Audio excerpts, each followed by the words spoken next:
maintenant avec l'exhortation de Maria Durso qui va suivre. Alors, Maria Durso est pasteur américaine de l'église Christ Tabernacle. Je ne sais pas si je l'ai bien prononcé. En tout cas, Maria va nous rejoindre pour nous présenter une exhortation.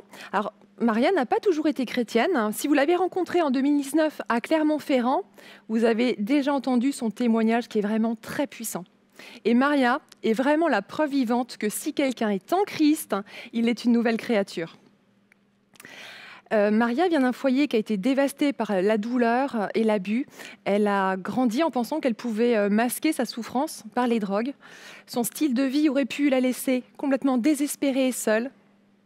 Pourtant, Dieu l'a préservée et a gardé la vie de Maria. Et c'est pourquoi aujourd'hui, avec son mari, pasteur également, ils encouragent et restaurent les femmes dans leur église locale. Dieu continue de lui ouvrir des portes de façon magnifique pour apporter la parole dans des conférences, des retraites, et notre conférence comme entre elles. Elle a écrit également plusieurs livres où elle traite de l'abandon, de la solitude, du rejet et de la consommation de drogue. Si vous voulez en savoir un peu plus, vous pouvez aller découvrir son ministère sur mariadurso.com. Et maintenant, je vous laisse avec cet encouragement que Maria nous a préparé spécialement pour vous, pour toi, à Entraide 2021. Bonjour, magnifique femme de France. On est de nouveau ensemble et je suis enthousiaste de partager la pensée que l'Éternel a mis à cœur pour vous. Matthieu 3, verset 11 dit « Il vous baptisera du Saint-Esprit et de feu. » C'est une promesse, c'est un duo de choc. C'est mieux que Batman et Robin. La marque de fabrique d'un croyant, c'est le Saint-Esprit qui symbolise sa puissance et le feu qui symbolise la passion pour utiliser cette puissance. Et la passion est tout aussi importante que la puissance, car le Saint-Esprit sans le feu est comme un mariage sans étincelle. Ça devient ennuyeux et tourné autour du devoir, ça s'encrase dans une routine automatique et ça perd sa spontanéité. Dieu veut qu'on ait une relation combustible, spontanée avec lui. Souviens-toi quand tu étais sauvé, on disait « Oh, elle est en feu, il est en feu ». Tu étais sans gêne, tu témoignais à n'importe qui. Mais après, le temps a passé et tout d'un coup, ta dévotion s'est transformée en devoir. Tu n'étais pas aussi expressive, tu étais plus réservée. Tu n'étais pas retournée en arrière, tu aimes toujours le Seigneur, mais ta passion s'est transformée en passivité. Que s'est-il passé? Tu n'as pas perdu ta puissance pour utiliser ta passion. Non, car le Saint-Esprit ne te laissera jamais. Il ne t'abandonnera jamais, il demeure à l'intérieur de toi. Mais ton feu s'est affaibli. Il y a plusieurs raisons pour qu'un feu s'éteigne. Premièrement, la déception. Pensez à Jean-Baptiste. Il a vu la colombe descendre sur Jésus. Il a entendu de ses propres oreilles les mots « Ceci est mon fils bien-aimé qui a toute mon approbation ». Mais ensuite, Jean-Baptiste a été mis en prison. Et d'un coup, il demandait « Es-tu celui qui doit venir ou devons-nous en attendre un autre ?» La déception arrive. Et Dieu ne répond pas de la manière qu'on pense et notre feu diminue. Que pensez-vous de la désobéissance? Un péché avéré? Ne pas faire face à un domaine où Dieu pointe son doigt. Ça aussi, ça fera diminuer notre feu. Et ensuite, le découragement. Des gens viennent te décourager. Ils sont des professionnels à éteindre les feux. Ils vous disent de vous calmer, mais toi et moi, on est appelés à être des enflammés. On devrait s'enflammer les uns les autres. Mais la raison la plus commune pour qu'un feu s'éteigne, c'est la négligence de base. Juste on néglige. William Booth a dit que la nature d'un feu, c'est de s'éteindre. Donc un feu doit être nourri.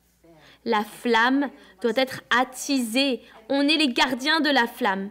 Écoute, quand on passe du temps avec le Seigneur, quand on lit sa parole, ça c'est des bûches pour le feu. On le loue. Quand tu es toute seule, c'est le souffle, c'est la flamme qui est en train d'être attisée, du feu dans ton cœur. Mais pour nous, trop souvent, on prend ça pour un lot de règles et de régulations.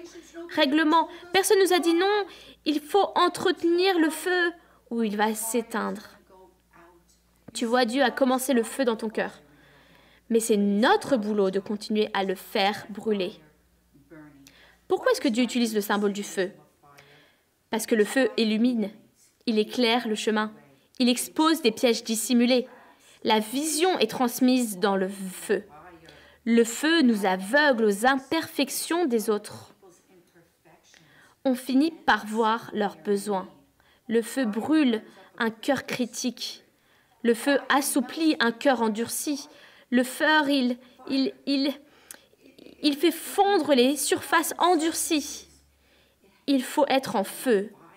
Le feu nous rend élastique, malléable, pliable. C'est pour cela qu'il faut placer son cœur dans l'huile brûlante de Dieu pour ne pas s'endurcir. Le feu stérilise, il purifie. Ce qui est petit ne peut pas avoir de chance dans le feu. Le feu rayonne, il augmente la température de la pièce. Le froid n'affecte pas le feu. C'est le feu qui affecte le froid. Le feu est contagieux. Le feu brûle tout sur son chemin. Le feu n'est pas pointilleux, il ne dit pas non, non, je ne veux pas faire ça, non, je ne veux pas brûler ceci aujourd'hui. Non, quand il y a un feu, il crée un chemin vers le cœur des gens, dans les esprits des gens. Écoute, Dieu nous a créés pour être combustiblement spirituels. Nous sommes censés être des torches humaines. Dieu ne juge pas que la fidélité. Dieu, il juge aussi la température. Qu'a-t-il dit à l'église de Laodicée? Tu n'es ni froid ni bouillant. Je ne veux pas que tu suives la routine. Je veux que tu chauffes. On doit être bouillant pour Dieu, les femmes. Et la Bible dit, ranime la flamme du don de Dieu que tu as reçu lorsque j'ai posé mes mains sur toi. C'est 2 Timothée 1, verset 6. Et si ton don n'est pas en feu, la conséquence est qu'il pourrait être latent. Il faut attiser la flamme sous notre don, car notre don pourrait débloquer la prison de quelqu'un d'autre. Donc je vais nommer quelques dons, et tu vas lever la main si tu identifies ton don, et tu vas dire, Dieu, place une allumette sous mon don. Certaines, vous avez le don de témoigner, d'évangéliser. Certaines, vous avez le don d'enseigner. Tu exposes avec droiture la parole de vérité. Certaines, vous avez du discernement. Certaines, vous avez un don pour donner. Vous êtes généreuse envers ceux qui ont le besoin. Certaines, vous avez le don d'encouragement pour les personnes découragées. Certaines, vous avez le don de bonté envers ceux qui sont détournés. Vous avez ce don de bonté et vous étendez votre main. Certaines, vous avez le don de sagesse. Vous aidez les gens qui sont confus. Certaines ont le don d'hospitalité. On invite les personnes seules dans notre vie. Certaines ont le don d'administration pour gérer toute la désorganisation. Certaines ont le don de foi pour faire face à des situations désespérées. Certaines ont le don de l'entraide. On soulage les autres de leur fardeau et on accomplit ce plan. Et certaines ont le don d'intercession. Dieu nous donne une stratégie dans le monde spirituel. Demande à Dieu, en tant que corps de Christ, qu'on se trouve en France ou à New York, Dieu allume un feu dans mon cœur. Attise la flamme des dons de Dieu en nous. Amen. Soyez bénis les filles et profitez d'une belle conférence.